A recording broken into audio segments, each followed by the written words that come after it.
Hello and welcome back to some World of Tanks. Today we're going to be taking a first look at the Object 168G, with the G standing for German.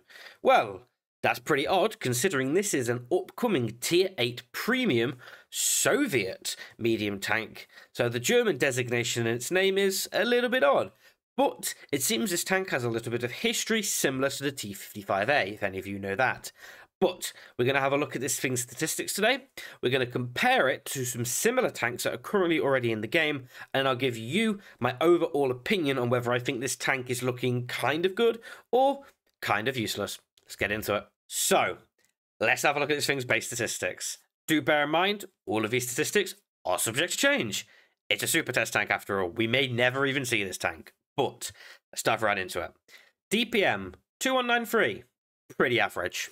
Doesn't really stand out to me as anything special. Pretty much bang average for a Tier 8 Premium medium tank. 340 Alpha, that's a little bit different. Normally we have 320 or 330, so that's kind of nice. A little bit different. Means you're going to be able to trade one for one a little bit better, but not really anything else.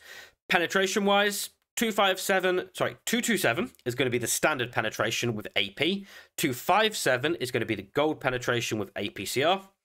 Low penetration, it's a Soviet medium tank. You do get that nowadays. Decent aim time, 2.01 seconds. Going to be pretty accurate, but kind of average. Doesn't really stand out. Same with the dispersion, 0.33. Once again, kind of average. Doesn't really stand out. Kind of getting the trend here. This thing has decent speed, 60 forwards.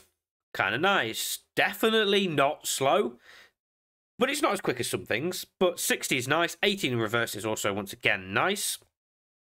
Has decent power to weight ratio, so this thing is going to be able to maintain its speed up hills, across boggy terrain. So it's going to be relatively quick into most positions, which is always nice.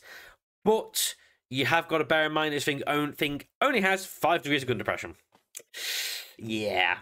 Soviet things, I guess, hey? 5 degrees of gun depression is pretty unfortunate. You are going to struggle to work a lot of positions. And because this tank is quite low profile, it's going to struggle to work a lot of ridge lines and even small undulations in, like, what you'd consider flat ground in most tanks with gun depression. So, is what it is. Armor-wise, this thing looks like it's going to be pretty weak, not, a hull-down monster, as we've seen of late with some tanks that have been released. 70 is the hull frontally. That's going to be penned by everything. That is weak. Turret armor, 150 frontally. It's Russian. It has a circular turret, so that's going to be 150, probably right around the gun. Obviously, as you get more to the extremities of the turret, you're going to have auto ricochet angles. We'll have a look at this thing's armor model on tanks.gg in a bit, and we'll see what it actually looks like. But on the base, doesn't look great. 1,300 hit points is bang average across the board for Tier 8 premiums, Tier 8 premium medium tanks, but you probably want to run hardening on this thing because you're going to be quick into position. You don't have a lot of hit points, so you're going to want as much HP as you can to trade. And view range-wise, 390 view range is lovely. This thing is being quite low profile, means it's going to be able to spot for itself, and its camo, stationary 16.3%, is quite nice, actually. This thing can probably do a pseudo light kind of job, not as well as a Brask could for sure, but it's going to be able to spot relatively well for itself and not be spotted very easily.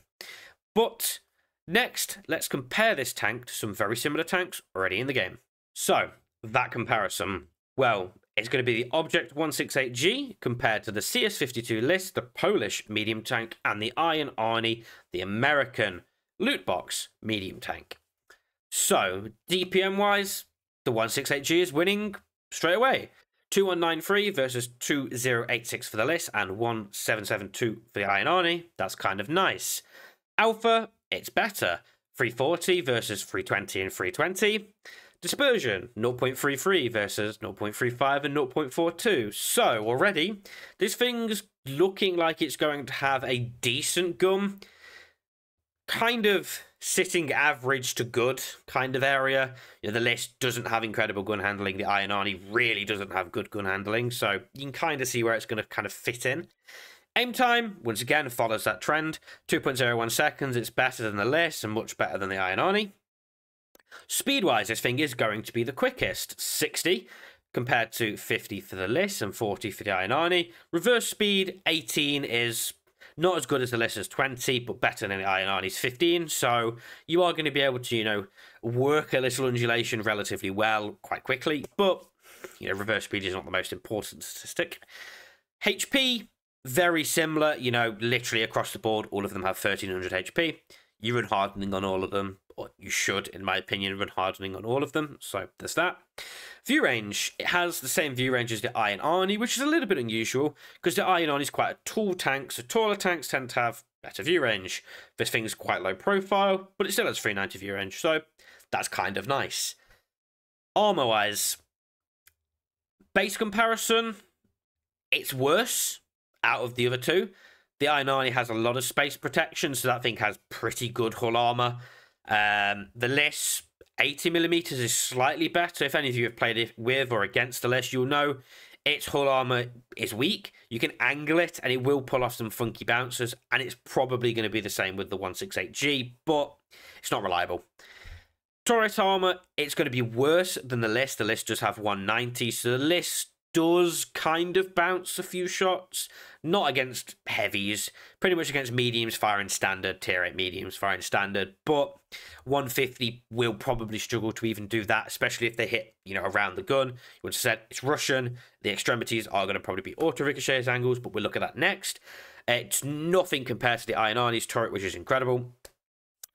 Standard penetration, it's much better than the Liss's 208. Both have AP as standard. Well, all of them have AP as standard, but it's slightly worse than the Iron Arnie. So 227 versus 208 versus 230. So it's sitting in the middle, basically. Gold penetration, sorry, correction. It's not 257, it's 285. It's better than the Liss's 252, but worse than the Iron Arnie's 300. But the Iron Arnie does have heat, so it's going to have better pen, but better than the Liss's APCR 252, so it's all right. It's not incredible, but it's kind of middle ground. Once again, kind of average. And its gun depression is worse in class. Well, not worse out of all of the tier 8 premium medium tanks, but 5 degrees compared to 7 compared to 10. It's going to struggle to work a ridgeline. It's also quite low profile, so as I was saying, little undulations may be a little bit difficult to work. But let's have a look at how this thing's armor now actually looks in tanks.gg. Well, as you can see, we have a lot of green on this armor model. And, as you know, we were looking at the base statistics, we were kind of expecting that, but maybe not this bad. So, this is versus itself, so its own AP of 227. Yeah, that's a lot of green. This thing is going to be very easy to pen. You know, its turrets pretty much doesn't really lie. Yes, it does get thicker more to the extremities, so, you know, the gun mantler, 150, even gets as low in places as, like, 140, which is pretty weak. But, you know, more to the outer extremities, it's getting to 170, you know, getting close to 200mm in places, and the outer extremities are auto-ricochet angles, so do bear that in mind. This thing doesn't get any easier to pen, even if you fire gold, so, you know, yeah, tier 6s are going to pen this thing pretty reliably. It can kind of do a little bit of baiting with, you know, over-angling maybe around a corner, but anything with good, you know, a good caliber gun is going to overmatch you. You have your whole engine deck here, which is overmatchable. Your whole hull is still going to be shootable. You know, this thing only has 5 degrees of gun depression, so even when it's using its gun depression, it's still very easy to pen. It gets a little bit better in places, but yeah, this thing's very easy to pen. Its cupolas are basically 90mm thick, you know, 60 for the back one, sorry, for the front one. Yeah. This thing's not looking very well armored. Do bear that in mind. You know, it can pen itself reliably in the side with its own HE. Like, that tells you all you need to know about how weak this thing's hull is, you know. Putting this thing versus a Supertest, which has 115mm of HE pen, anything with Hesh, a charioteer, will absolutely love fighting these things because you just pen the hull. The hull flat is 90mm. Its lower plate, still pennable. Yeah. This thing is pretty poorly armoured. I think you get the gist. So, let me go into what my overall opinion of what this tank's going to be, and a little bit of speculation on where I think we may see this tank in the future. Well, here we are at the conclusion. So, the Object 168G, the Supertest, Tier 8 Soviet medium tank, premium medium tank. What do I think? I think it's going to be pretty bang average. It's not standing out right now to me as something that's going to be the best upcoming medium tank, but it's definitely not going to be the worst. It's going to kind of slot in pretty smack bang middle, alongside tanks that are, once again, not very special. Some Soviet medium tanks that spring to mind, like the 247A or the 274A. Those kind of tanks. The ones where you go, oh, yeah, that thing still exists. It doesn't seem to me like it's going to be particularly worth picking up, unless, bear in mind, obviously it's Supertest, these stats could be changed. But at the minute, doesn't look incredible. These kind of tanks tend to be released through loot boxes. We've already had some loot boxes already this year. We had the St. Patrick's Day loot boxes, and we also had some others, I think, as well, earlier at the start of the year, but can't remember. We get so many nowadays. But I wouldn't be shocked if we don't see this tank as part of some other loot box inclusion, maybe towards the end of May, into June, into the summer kind of months. I don't know what it could be, but I wouldn't be shocked if we do see it get released in some loot boxes, so do bear that in mind.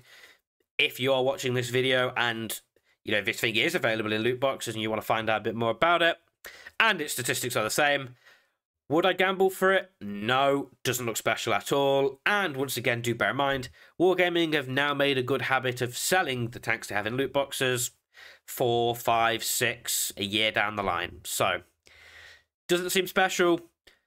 Will I be picking it up? Probably not if it's available soon. Would I gamble for it? No. That's my kind of conclusion. So, if you did enjoy this video, do not forget, don't forget to like, comment, and subscribe. In the comment section down below, do let me know what you think of this tank. Speculate with me. Where do you think we might see this? And I'll see you in the next one. Bye!